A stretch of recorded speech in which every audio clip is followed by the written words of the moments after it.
আজকে আপনাদেরকে নিয়ে যাব জনপ্রিয় কনটেন্ট ক্রিয়েটর শাকিলা সাথীর বাসায়। আসসালামু আলাইকুম, কেমন আছেন সবাই? আপনাদের সবার সামনে আমি ডক্টর সাদিয়া আবারও চলে এসেছি আরো একটি ব্লগ নিয়ে। আজকে আমরা গিয়েছিলাম জনপ্রিয় সেই কনটেন্ট ক্রিয়েটর শাকিলা সাথী আন্টির বাড়িতে। সেখানে গিয়ে আমরা কি করলাম, কেমন মজা করলাম সারাদিন তার সবকিছুই থাকছে আজকের ভিডিওতে। তাই স্কিপ না করে সম্পূর্ণ ভিডিওটি দেখবেন, অনেক মজাদার কিছু আছে আজকের ভিডিওতে। আমার মা তার বড় নাতনিকে নিয়ে আগেই চলে গিয়েছিল। আমার ছোট্ট ছানাকে নিয়ে যেতে আমাদের একটু দেরি হয়ে গিয়েছিল। আমরা সেখানে যাওয়ার পরে অরিন্দ অনেক খুশি ছোট্ট বাবুকে পেয়ে। গিয়ে দেখি যে নানা-নানি এত কিছু আয়োজন করে রেখেছে আমাদের জন্য। এখানে বসে বাড়ির নাতি-জামাই বেশ মজা নিচ্ছে। আমি নানুকে বললাম যে, "নানা একটু আমার পাশে এসে বসুন, আপনার সঙ্গে অনেক গল্প করব।" আর আমার কুচ্চি বাঘ-ছানা তো এখানে বিছানায় শুয়ে খুবই খেলা করছে আর অনেক মজা করছে। এখন চলুন আপনাদেরকে চারিদিকটা একটু ঘুরে দেখাই। এই যে দেখুন আমার মা বসে আছে এখানে। আমি এসেছি আমার মায়ের বাড়ি বেড়াতে আর সে তার মায়ের বাড়ি আজকে এসেছে। শখে আমাদেরকেও নিয়ে এসেছে। চারিদিকে তোড়জোড় চলছে, সবকিছুর প্রস্তুতি চলছে। এরই ফাঁকে ভাবলাম আমরা একটু চারিদিকটা সুন্দর করে ঘুরে দেখি। তাই আমার হাসব্যান্ডকে নিয়ে আমি বের হয়ে পড়লাম। আসলে গ্রামের এমন সুন্দর পরিবেশ দেখার তো খুব একটা সময় হয় না বা সুযোগও হয় না। তাই আজকে আর সেই সুযোগটা হাতছাড়া করতে চাইলাম না। চারিদিকে অনেক গাছ আর গাছ ভর্তি ফল। এই যে দেখুন আমি এখানে পেয়েছি অনেকগুলো বেগুন গাছের চারা।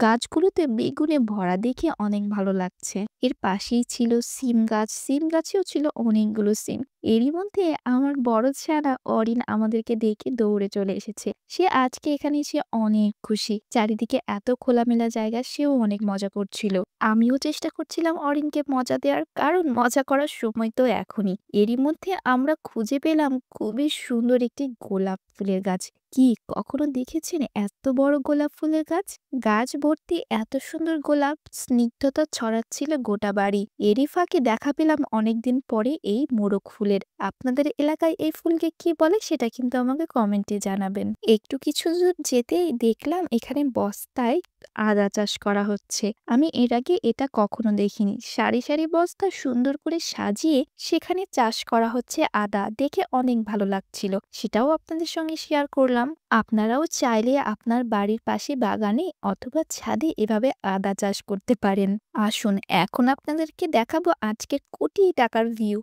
এই যে দেখুন সামনে দিগন্ত বিস্তৃত বড় মাঠ, যতদূর চোখ যায় শুধু সবুজ মাঠ। চলুন আপনাদেরকে নিয়ে একটু মাঠটা ঘুরে আসি। অরিন্দ আজকে অনেক খুশি এত সুন্দর খোলা মাঠ পেয়ে।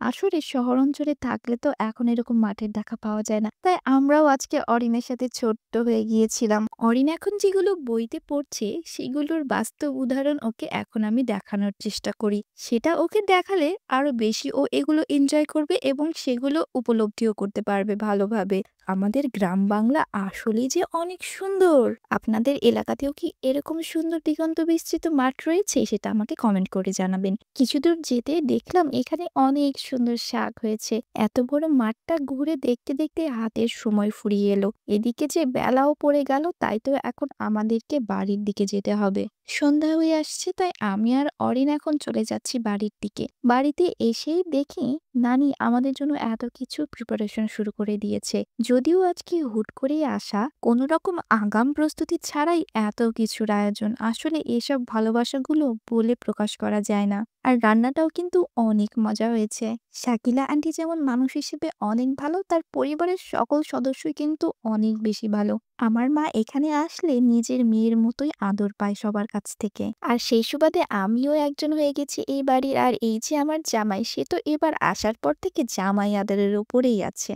খাওয়া দাওয়া শেষ করে আমরা শাকিলা আন্টির সঙ্গে কথা বললাম ভিডিও কলে। সে তো আছে এখন অনেক দূরে। আজকে থাকলে অনেক মজা করতাম আমরা একসঙ্গে। যাই হোক, আজকে অনেক মজা হলো, অনেক খাওয়া দাওয়া হলো। এখন আমাদের চলে যাবার পালা। তাই আপনাদের সবার কাছ থেকেও এখন বিদায় নিচ্ছি। দেখা হবে পরবর্তী কোনো ব্লগে। আল্লাহ হাফেজ।